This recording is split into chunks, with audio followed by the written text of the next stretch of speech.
that the reason they had weights is because one of the Thai royal family was in prison there. He was like a cousin in the royal family, and he had done something like he signed off and like bought a couple private jets in the king's name or something like that. The king found out about it. It's like, no, you got to get punished, but he's royalty, so they can't just treat him like everybody else. Yeah. So he's in the prison, but he still got treated like a member of the royal family. So he got all his weights brought in there, and then like the weight area was his. So if you made it in good with him, you could use the weights. And it just so happens I knew the right people that made it. The right people was the number 3 guy in Chapo Guzman's cartel in Mexico, the famous Chapo. Number 3 in the Thailand prison. He was in the Thailand prison. The number 3 in El Chapo's cartel in Mexico tried to flee to Thailand and got caught. And so he was in a Thailand prison. That's why he was so he was in Kong Prem. His name was Jesus, and I became really good friends with him. So he was one of my best buddies. Literally, like I saw the news articles, looked him up online when I got out. He was the number 3 guy in El Chapo's cartel, and he tried to flee there. So the whole time I was in there, I actually used to help him with his legal stuff. I would read. His English was okay, but he didn't read English perfectly, so I would help him read his legal documents, and I would look at all these life charges. Like every charge he had carried a life sentence for said so much stuff.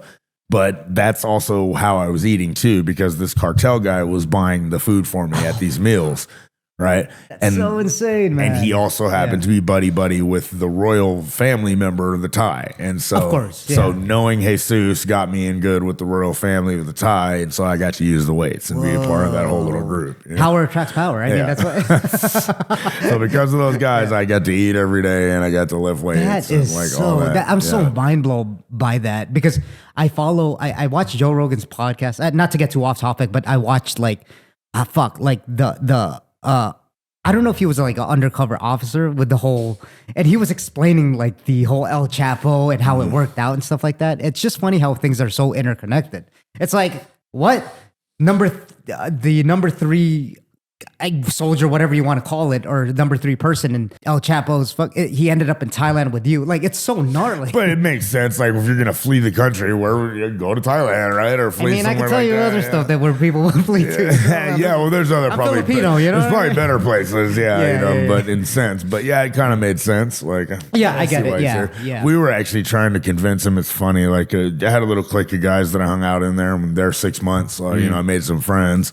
A couple different foreigners, and we would joke with Jesus all the time, like, man, why don't you just break out here?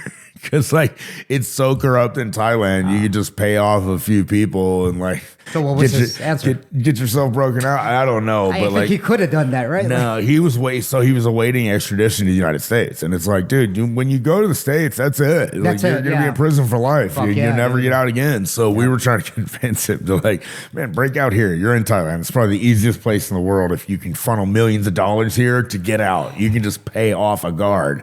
Like literally give a guard $1 million baht, he'll do anything. They'll let you walk right out the door. You know what I mean? Yeah. And $1 million baht is not a lot. It's 30,000 US. Sure. And this guy's dealing with millions USD, like easy. Cartel member, all his money was hidden away. They'll roll out a red carpet for you, man. Yeah. So exactly. They'll open the gates and let you go. Yeah. So we were trying to convince him. He never did though. He got extradited to the States. He did. Yeah.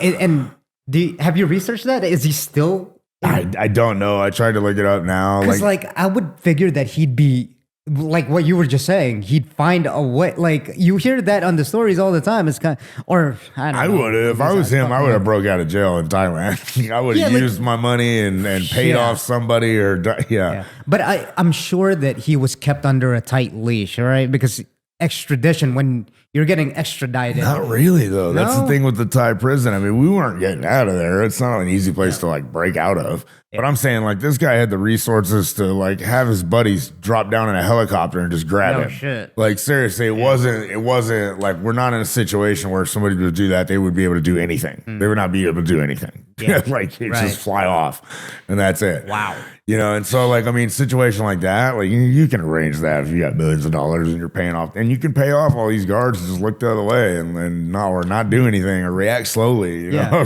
That's why I'm so mind blown that like if he really did get extradited, like Yeah, It almost doesn't make sense. Nah, it was his decision. However it went down, it was his It's decision. like, fuck it, it's my time, I guess. Yeah. I don't know. But I'm grateful for him. That's how I that's how I was able to eat and get along for quite a while. Yeah. Your net worth is your network, I guess. Or your network is your net worth, I guess. Yep. You know? Yep.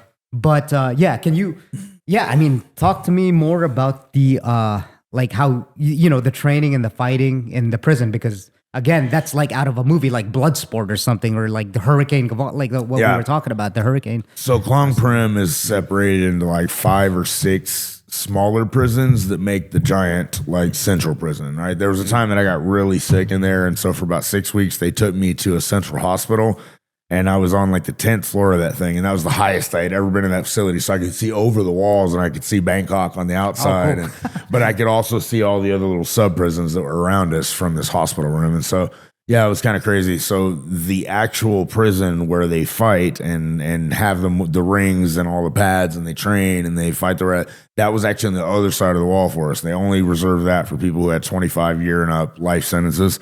So that was there, but on our side, we had handcrafted Thai pads and hand mitts and all kinds of shit, and we put on our own little matches on the concrete, in the center areas and stuff like that. And so after those initial experiences, I actually started training people as well. I was holding Thai pads, like beginners to or guys that actually had Muay Thai, like trained Thais, because like again, there's really not really any foreigners, so I was training actual Thais. Yeah, that's what I was going to talk about. Thais coming up to me and asking, what was the ratio on actual trained fighters? That, I mean, it is Thailand, right? Yeah. And I'm sure some of them are going to end up there somehow. The trained fighters and high level fighters at that. Like 50% of Thais do Muay Thai at some point in their life. Right. So it's like they may not have gone on and had 300 fights, but like maybe they fought 20 times when they were a kid. So everybody's got. You'd be surprised like how many people you meet in Thailand. They're like, oh yeah, I fed before, and they don't do that at all anymore, or not involved. But you're like, what? You had 30 fights? Like 30 fights is nothing to them. That's like, oh, I was involved for a split second. 30 fights for us though is like, holy crap, you got 30 fights? Like, But to them, that's like that's a drop in the bucket. That's nothing. That's like I barely touched the sport, So you find that. And so a lot of those guys in that prison, they knew what they were doing, even though they didn't have 200 fights or whatever, but they knew what they were doing. So I was holding pads for guys that kind of knew, and charging 4 milks an hour, 4 soy milks for 30 minutes. That's equivalent to 20 cigarettes in the American U.S. prison. Well, the milks, right, is the one thing that everybody used for currency, because they would come in 10 packs. Sure. And so you could literally just buy 4 or 5 10 packs, 50, 60 milks, and then you could use those to buy other things or trade for people. That was what they used for currency for whatever reason, was the milks.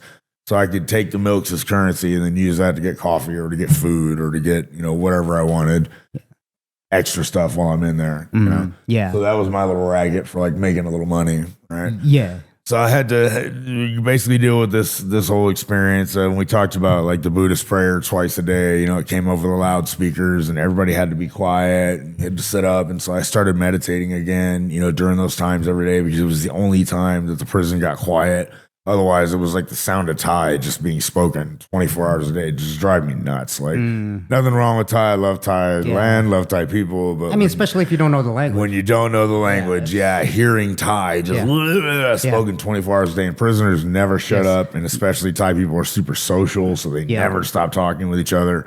No offense, because my best friend back then was Vietnamese. I have a lot of love for Vietnamese people. But if I had to hear that language and I didn't understand it, my goodness, I don't know what I'd do. I'd probably jump off a cliff. And I love my Vietnamese people. I was going crazy. Absolutely crazy.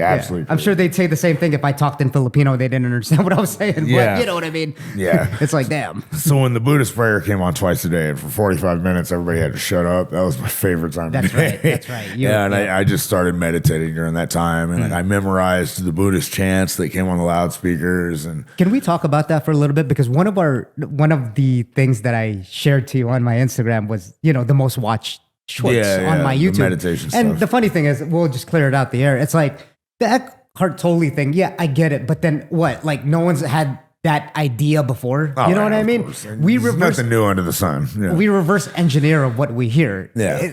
It's hard to come out.